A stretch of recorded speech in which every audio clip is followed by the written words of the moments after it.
What if I told you that a single question could tell you right away which things in your house are disturbing you, and which ones should remain?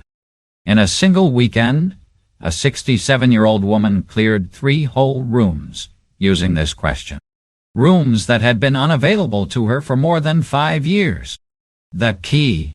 When it comes to decluttering, she found something that every senior is aware of but rarely uses. Here's the twist, though. This has nothing to do with discarding everything. In fact, these 5 techniques let you get rid of 80% of your clutter while preserving more of what really important. Keep on reading because the third approach includes a test that will surprise you with how quickly you can decide what to do with your possessions. Introducing Catherine, a lively 64-year-old Phoenix-born retired educator. She amassed a lifetime of memories, books, kitchen tools, and seasonal decor, just like many of us. When guests wanted to visit, she felt overwhelmed and even ashamed since her 3-bedroom house had turned into a labyrinth of boxes.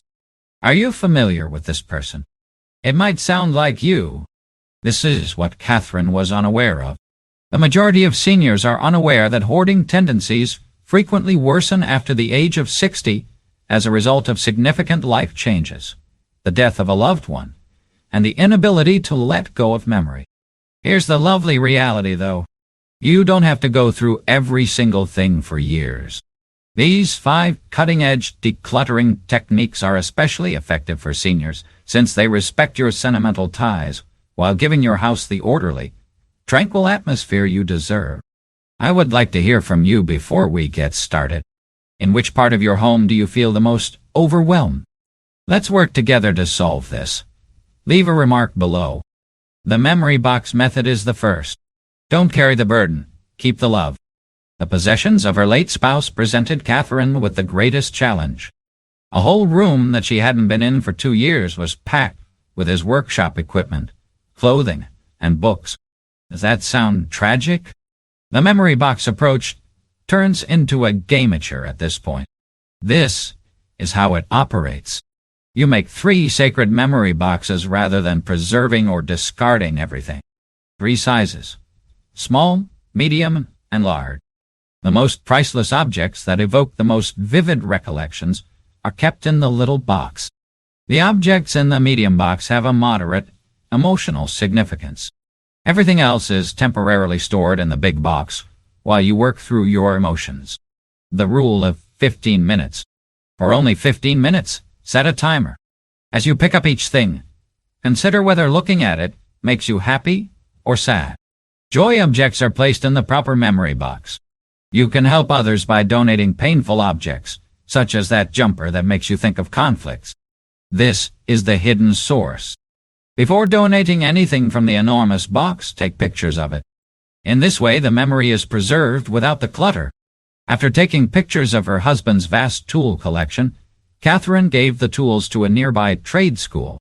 She had a great sense of calm, knowing that his instruments were assisting young people in their education, and she saved 1 special hammer in her little memory box. The breakthrough in mourning. This approach allowed Catherine to honor her love without becoming overwhelmed by possessions, which is what made it so effective for her. She came to the realization that preserving everything wasn't truly paying tribute to her husband. In fact, it was keeping her from leading the complete life Dad would have desired for her. Here is the detailed memory box procedure. Set up your 3 boxes and spend just 30 minutes sorting on the first day. Take pictures of the big box items on the second day before making a decision. On the third day, use the pictures to make a lovely memory album. On the 4th day, give gratefully and only keep things that make you happy. As for the actual outcomes, Catherine used this technique to clear a whole room in just 3 days. Instead of keeping 200 objects that were overwhelming, she retained 15 that were actually meaningful. More significantly, she was able to go into that room at last without being overcome with sadness. What is something you have been clinging to that makes you feel more anxious than happy? Post in the comments. Sometimes the first step to letting go is to speak it aloud. The psychology of it. According to author and professional organizer Dr. Regina Leeds, Seniors frequently feel bad about throwing away things that symbolize relationships, money, or time. The memory box approach respects these emotions while setting reasonable limits. It turns the emotional burden of possessions into a blessing. Ask a family member or trusted friend to assist you lift and carry objects while you make the emotional decisions if sorting is difficult due to arthritis or other mobility concern. The actual labor can be shared, but the decision is yours. This is where things start to get interesting, though. In fact, the next method makes decisions faster than any 30-year-old could by utilizing your own elder wisdom. The grandparent gift test comes in at number 2. Would you give your grandchild this? This method totally changed Catherine's perspective on her belongings, and it will also radically change the way you declutter. This is the clever psychology. As seniors, you've gained a great deal of insight into what life is really all about. This wisdom is tapped into via the grandparent gift test. Okay, so this is how it operates. Simply ask yourself, would I be thrilled to give this to my niece, nephew, grandchild, or a young person I care about? When you hold each item, keep it, or better yet, give it as a gift if the response is yes. However, if the response is negative, it's time to move on. There are now 3 categories to consider. Keep the things that are worthy of being gifts, items you would be proud to pass forward. Next is useful but not unique. Donate them. They have a purpose, but are meaningless. Lastly, those you can just throw away, and those that don't fall into either category. Let me tell you about Catherine's breakthrough. Unbelievably, she owned 47 coffee mugs. She did count. She determined that she would only want to give roughly 8 of them to those she loved by using the grandparent gift test. These 8 mugs were either exquisite, one of a kind, or held a particular significance. The other 39 were only occupying space. This is where the emotional change occurs, because it reframes decluttering from losing things to picking what is worthy of the people you love. This strategy truly works. You're curating the best aspects of your life rather than feeling as though you're tossing it away. Additionally, because your senior brain has decades of experience forming value judgments, this test operates remarkably quickly. You are able to distinguish between things that are merely habits and those that truly bring you joy. To be honest, Catherine's kitchen makeover was rather amazing. She used this exact technique to empty 3 kitchen cupboards in only 2 hours. She tossed away broken things she wouldn't give to anyone, donated 20 mismatched dishes, and retained her grandmother's china, which was unquestionably gift-worthy. This is the surprise happiness she found. Some of the things she had considered keeping for herself actually made her happier when she gave them away right away.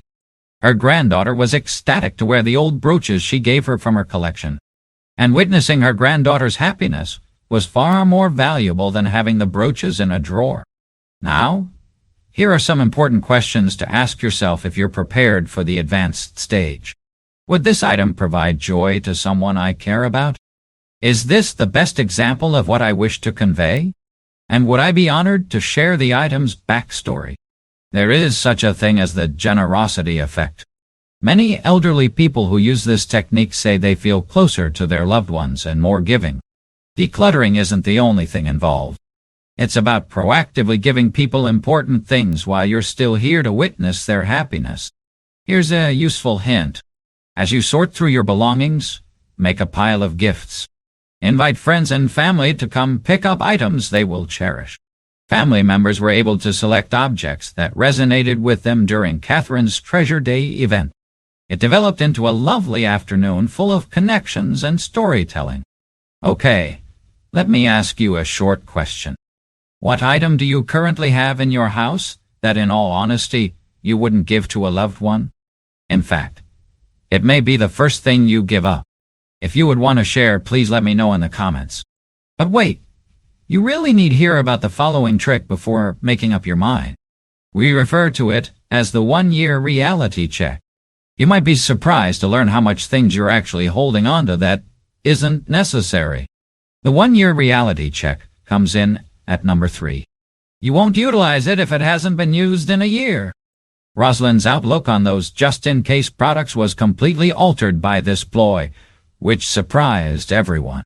This is the shocking reality. The statistical likelihood of using anything in the following year decreases to less than 15% if you haven't used it in 365 days. Let's now discuss the reality check procedure. Try the tag approach first. Put tiny colored dots there. Them on things around the house that you can get from any dollar store. Next, don't merely move or dust off the item. Only remove the dots when you're actually using it. Anything that is still labeled after 30 days hasn't been used.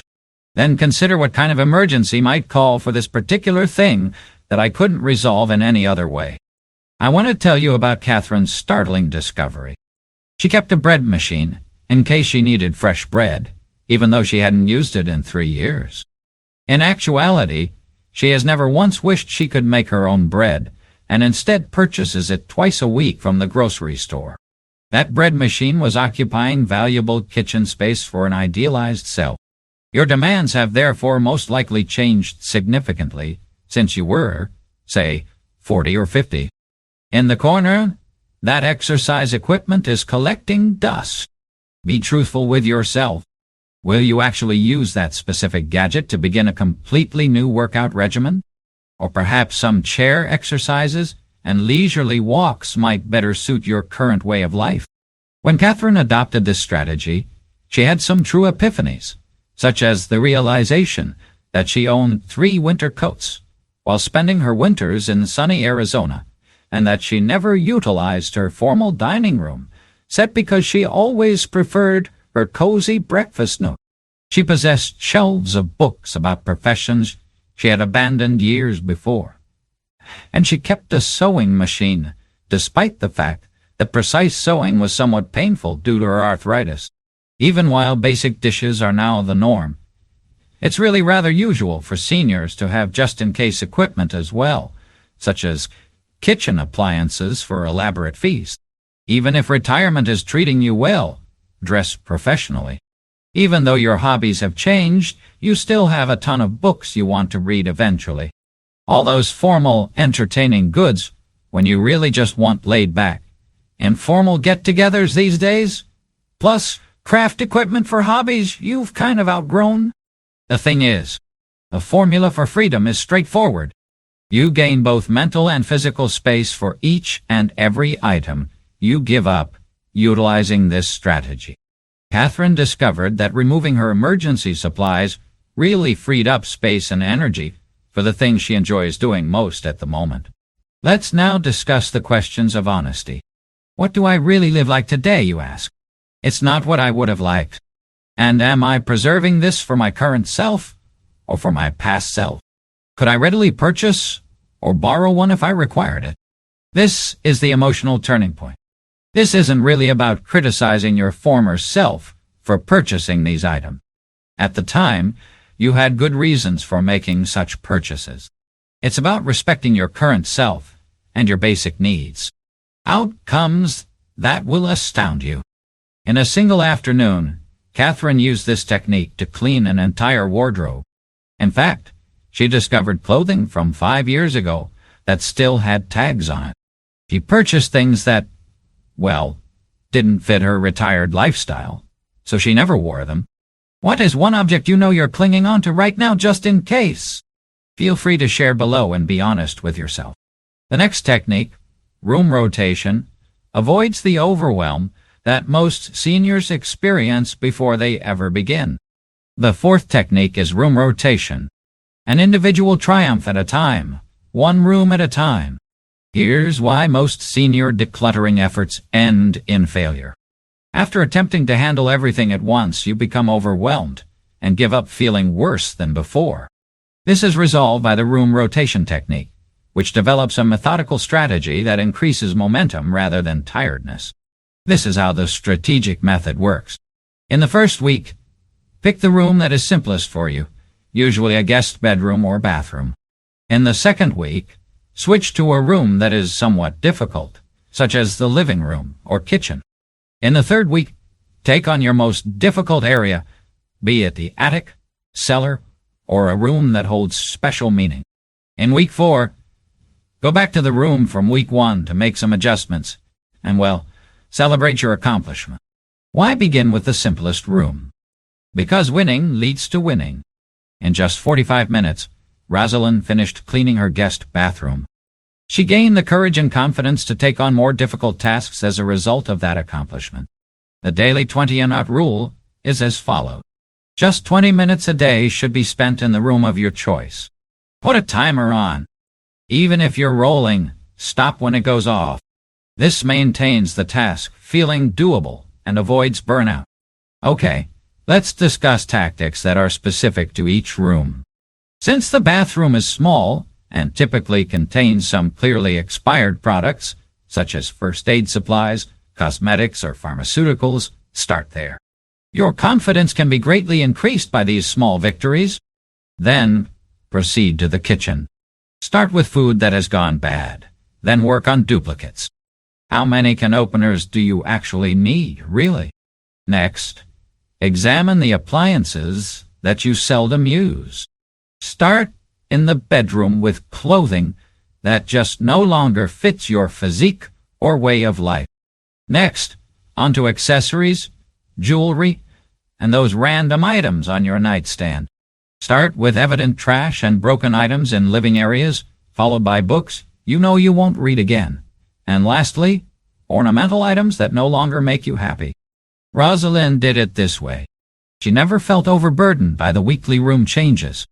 Over the course of a week, each room only required roughly 2 or 3 hours, and she noticed significant improvement. Most crucial, though, was that after everything was taken out, she could really use every area to its fullest. Here's the secret to maintenance. After you've visited every chamber, you just rotate once more, although with far less upkeep this time.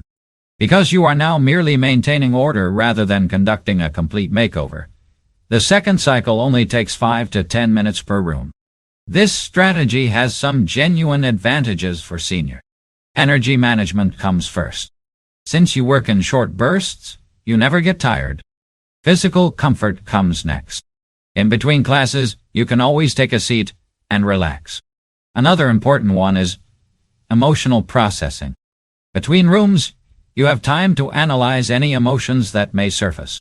And evident progress, of course. Every completed space inspires you to work on the next one. Which room in your home would be your first easy win? Tell me in the comments. I would be so happy to encourage you. The last method is now the most effective one. It's known as the legacy approach, and it will alter not only your living environment, but also your perspective on life in general. This last technique, which links your location to your core principles, is maybe the most transformative of them all. One particularly potent question was posed by the legacy approach. What narrative about my identity and priorities do I want my house to convey? The legacy questions to think about are as follows. What do I want guests to take away from their stay at my house? What aspects of my present life do I want this area to support? In this next chapter, what type of person do I want to be? And what would make me happy if I showed my loved one this room?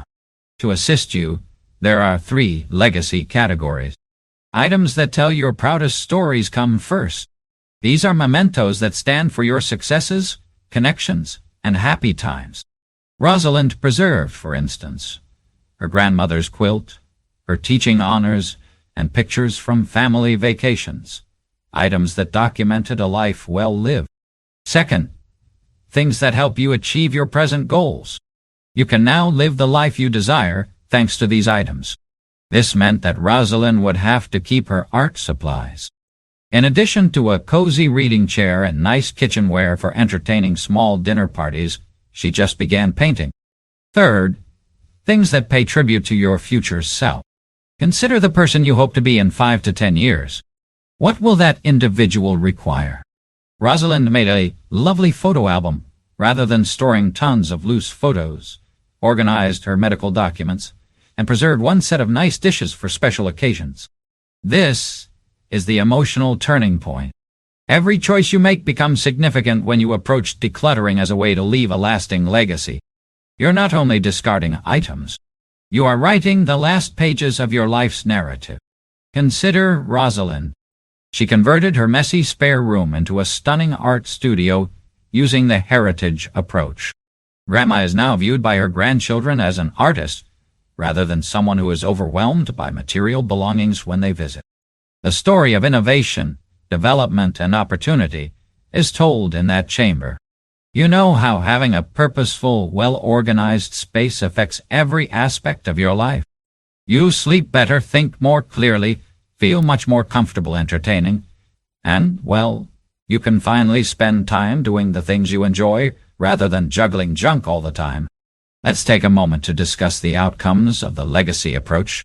Physically, you take pleasure in tidy, useful areas that actually facilitate your everyday tasks.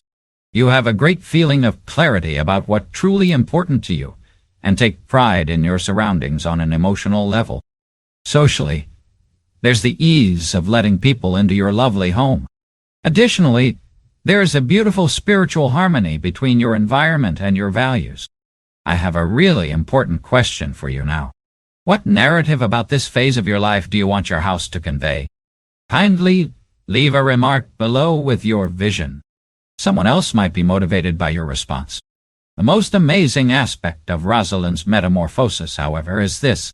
The transformation Rosalind underwent 6 weeks later was very amazing. Her 3-bedroom house changed from being disorganized and overpowering to being serene and functional. However, the true transformation was not only physical, it was also social and emotional. When her dining room served only as storage, she was unable to arrange monthly game nights for friends, but she now does. Now that the house feels pleasant rather than stressful, her grown children come over more frequently. Most significantly, Rosalind learnt that her memories were not erased by parting with extra belonging. In fact, it made it easier for her to concentrate on the people who really matter. This is her most potent epiphany. Managing my belongings took up so much of my efforts that I neglected to manage my life. My energy for art, friends, and adventures has returned. Instead of becoming a museum of the past, her house became a springboard for living. Once unable to locate her prescription, the woman now finds everything with ease. Once embarrassed by guests, the woman now enjoys entertaining. After feeling overpowered by her belongings, the woman now feels empowered by her decisions. Furthermore, this might also be your metamorphosis. Start with one technique from today's video if you're prepared to take back your life and your space. Which method struck a chord with you the most? The grandparent present test, or perhaps the memory box method? Tell us in the space provided below. Someone else could be motivated to start their own transformation by your tale. If this film gave you hope that change is possible, please hit the like button. Give it to a buddy who needs some motivation to get rid of clutter. Additionally, remember to subscribe to our channel for additional life-altering advice tailored to your older years.